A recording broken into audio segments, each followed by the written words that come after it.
Camarades, bonjour. J'espère que tout un chacun s'est très bien réveillé ce matin. Dernière semaine du premier mois de l'an 2026. Donc je profite à souhaiter à toutes et à tous bonne et heureuse année 2026. Je vous souhaite à vous, à vos familles, à vos proches, beaucoup de santé pour cette année, beaucoup de chance dans tout ce que vous entreprenez et beaucoup d'abnégation, beaucoup d'ardeur au travail. Et je sais que l'endurance, l'allure de ces 3 années passées n'est pas simple. Vous avez appris à travailler sous pression. La pression va continuer. Et tenez bon, attachez les ceintures. J'aime caricaturer avec les membres du gouvernement pour leur dire qu'en 2026, actuellement, c'est comme un avion qui est donc en bout de piste. Et nous allons mettre les pleins gaz pour atteindre en fin d'année ce que les pilotes appellent V1. Ce qui veut dire qu'il y aura encore plus de pression pour 2026. Et donc, tenez bon, attachez les ceintures. Je tiens aussi à vous féliciter pour tout ce qui a été fait durant 2025, mais surtout durant donc, ces 3 années. Et je pense que les résultats parlent d'eux-mêmes. Et c'est ce qu'il faut regarder dans le passé et s'armer de courage pour ce que nous devons faire pour le futur.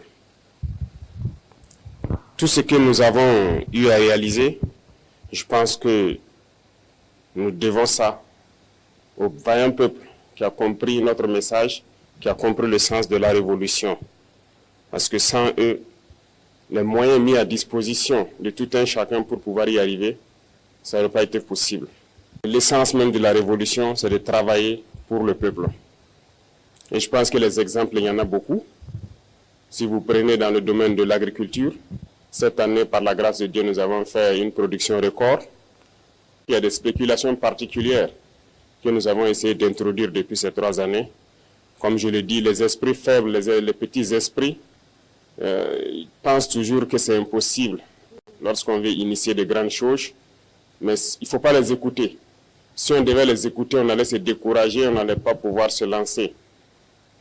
Parce qu'il y en a aussi qui sont là pour nous décourager dans tout ce que nous faisons. Lorsque vous décidez d'entreprendre quelque chose, ils vont être dans les railleries, les moqueries, pour vous amener à vous démotiver, à ne pas vous lancer. Et je pense que tout un chacun a surmonté cela. Parce que ce que je dis, ce n'est pas seulement au sommet de l'État, mais jusqu'aux citoyens au niveau du village, il y a un sursaut. Voilà, tout ce qu'on disait impossible de faire au Burkina Faso en matière d'agriculture, ça s'est fait aujourd'hui. Nous avons parlé du cacao, les gens ont crié sur tous les toits. Même certains réactionnaires à l'intérieur ici ont fait comprendre que non, ce n'est pas la priorité. Et pourtant, Dieu merci, nous avons de très bons maîtres chocolatiers. Et notre objectif n'est pas de produire pour vendre à l'extérieur, c'est de produire transformé pour nous ici et pour nos enfants. Aujourd'hui, le café, c'est une réalité au bord de Saman-Denis et nous avons, Dieu merci, des Burkinabés qui le transforment. Et je vous invite donc à consommer ce qui est transformé sur place ici. Beaucoup d'autres spéculations telles que le blé, l'ananas, la vigne et bien d'autres, j'en passe, se cultivent aujourd'hui au Burkina Faso. Et ça va se transformer ici au Burkina et ça va créer de l'emploi pour les Burkinabés et c'est ce que nous allons consommer. Et donc c'est ce qu'il faut voir dans ce qu'on a pu réaliser et s'armer de courage encore pour l'avenir.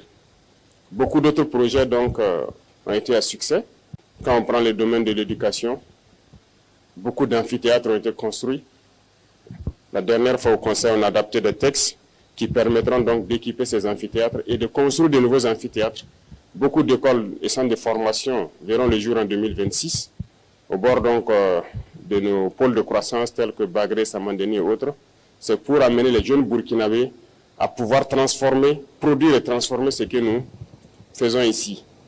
Donc, nous n'allons plus nous concentrer sur l'enseignement général uniquement. Nous avons parlé d'enseignement professionnel et technique et donc beaucoup de lycées modernes verront le jour en 2026. En plus de cela, nous avons décidé de construire une université technologique et j'espère que d'ici la fin de l'année, vous allez voir cette université donc se dresser. Les travaux ont déjà commencé et nous avons donné donc dit aux entreprises de tout faire pour être donc dans les délais pour que les rentrées prochaines, nous puissions accueillir des étudiants dans des domaines donc assez pointus de la technologie pour que nous nous mettons au diapason. Comme je l'ai dit, nous sommes très loin, nous sommes dans les années 1800. Et je pense qu'en 5 ans, moins de 5 ans, nous pourrons faire un saut au moins de 100 ans pour nous retrouver dans les années 1950 au moins et continuer de travailler ainsi. Je le dis, ça peut faire rire, mais c'est la réalité. Jusqu'aujourd'hui, nous constatons notre vie, le rythme auquel nous partons, ce n'est pas bien. Donc, il faut se mettre soi-même la pression pour rattraper le retard. Donc, faites en sorte que dans quelques années, nous soyons en 1950 et après encore, on se donne la pression pour atteindre les années 2000 et espérer donc rattraper les autres. Et c'est possible. Et je suis heureux donc de vous dire que dans ce sens-là, nous sommes en train de mettre en place un laboratoire. Et aujourd'hui, au Burkina Faso, par exemple, pour les chercheurs, nous avons beaucoup d'équipements qui sont là. Nous allons les permettre donc de faire la recherche sur place. Et sans me tromper, je peux dire que nous avons actuellement ici installé un microscope électronique à balayage, le plus récent qui puisse exister en Afrique ici, et le plus moderne. Donc il est là au Burkina Faso, il est fonctionnel, et les chercheurs vont commencer donc à aller donc faire tout ce qu'ils doivent faire ici, au lieu d'aller à l'extérieur encore le faire. Et ça va encore encourager d'autres personnes à chercher et à découvrir. C'est pour dire qu'il y a beaucoup de domaines que nous n'avons pas oubliés, en passant par la santé, tout ce que nous sommes en train de faire, notamment les centres de santé communautaires qui sont construits et qui seront équipés. Ça fait partie aussi du lot donc, de mesures prises donc, lors du Conseil dernier.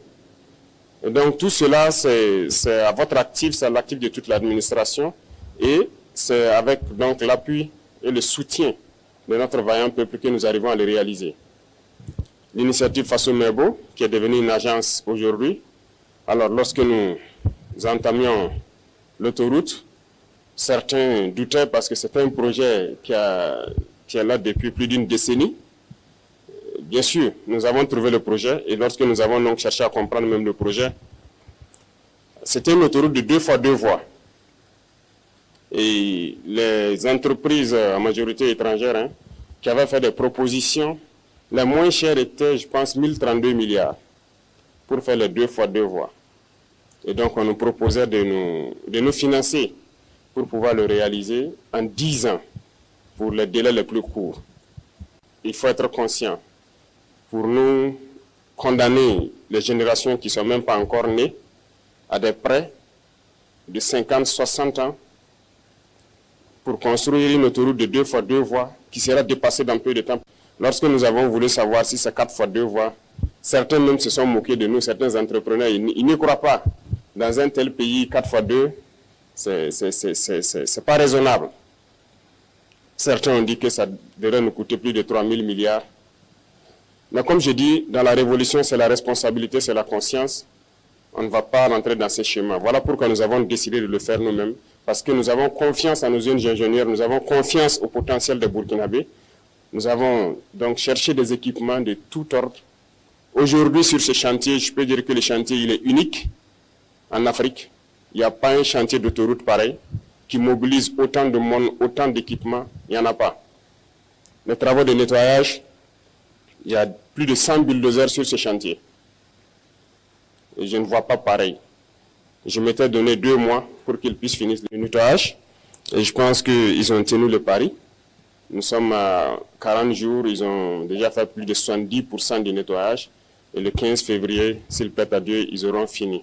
Ce qui veut dire que le rythme aussi, il n'y en a pas pareil en Afrique.